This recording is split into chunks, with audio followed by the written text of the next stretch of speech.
tous au centre de thérapie de Franconville en ce dimanche matin. Une nouvelle vidéo sur les croyances parce que, oui, nous sommes des êtres de croyance.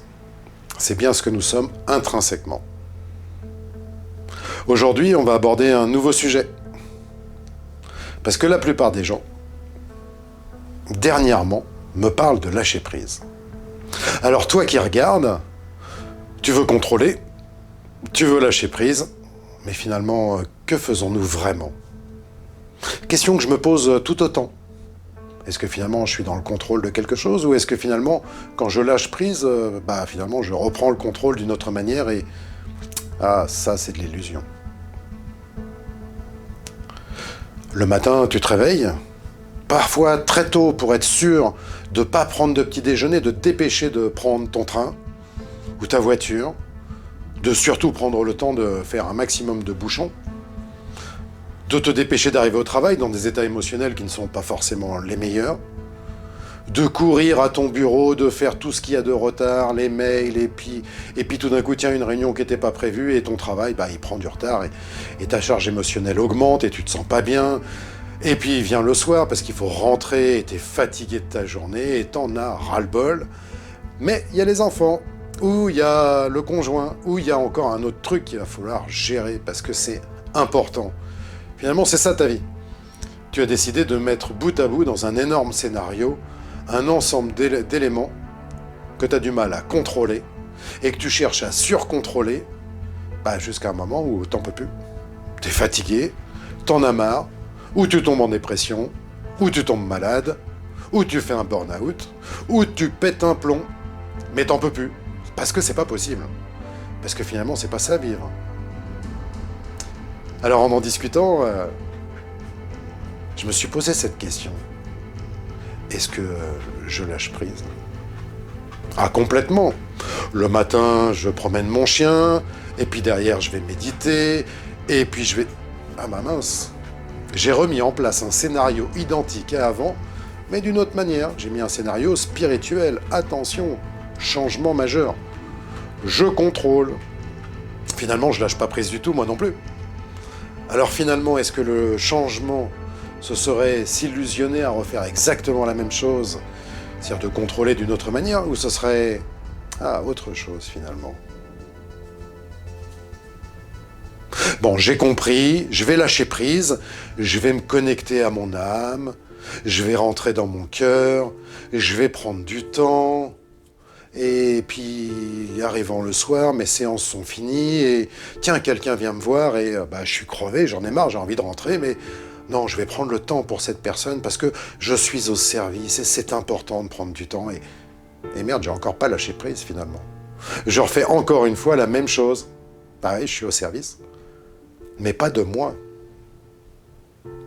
Je ne suis finalement, à aucun moment, au service de ma vie. Je modélise en permanence du changement, du lâcher-prise. Ouais, mais non, je réplique à nouveau le même scénario de manière plus intéressante, effectivement. Mais je réplique la même chose. Et toi, dans ta vie? Est-ce que finalement, à chaque fois que tu crées du changement, tu ne répliques pas exactement la même chose? D'une autre manière qui te conduit au même endroit. Si ce n'est qu'il y a une partie de toi qui dit « Ouais, c'est mieux comme ça, c'est vachement plus intéressant, je me sens plus heureux », mais est-ce que finalement tu vis ta vie? Parce que pour vivre sa vie, il faut se poser une question. De quoi j'ai vraiment besoin aujourd'hui? Oui, parce que si on ne sait pas de quoi on a besoin, comment pourrait-on le mettre en place? On va mettre en place tous les scénarios sociétal, familial, collaboratif. Mais est-ce que finalement on prend soin de soi? Est-ce que l'on prend soin de s'aimer suffisamment pour se respecter dans son besoin? Toi aussi, tu as entendu que tu étais le Dieu créateur de ta vie. Tu as entendu que, la loi de l'attraction, elle dit que quand tu demandes un truc, tu l'as. Mais est-ce que tu t'aimes assez pour recevoir les cadeaux que la vie t'offre? Est-ce que tu te respectes assez pour t'autoriser le changement plutôt qu'à t'illusionner en faisant la même chose d'une autre manière? Alors oui, la vraie question c'est, de quoi as-tu besoin pour être heureux? Pour être plus épanoui? Pour être plus libre dans ta vie? Pour être plus lumineux? Pour être, bah oui, le je suis. C'est ce truc qu'on oublie tout le temps. On le prend même pas en considération. On l'oublie en permanence. Je m'en rendais compte encore il y a 2 jours dans ma propre vie. Je finissais une journée de consultation, j'étais crevé sur les genoux, et puis quelqu'un vient et finalement je passe 1 heure avec lui pour lui apporter quelque chose.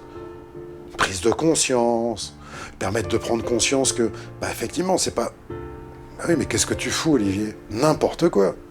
T'es encore en train de pas te respecter, t'es encore en train de prendre du temps et de faire ceci et de remettre en place le même scénario au service.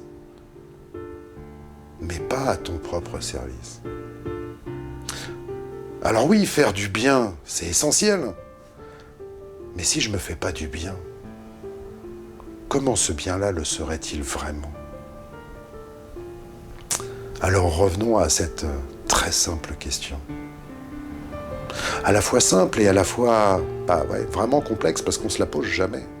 De quoi as-tu vraiment besoin pour vivre ta vie?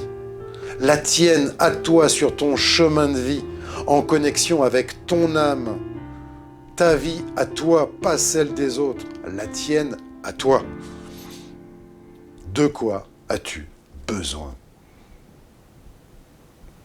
En répondant à cette question, tu ne peux que rentrer dans une dynamique de confiance. De confiance en la vie.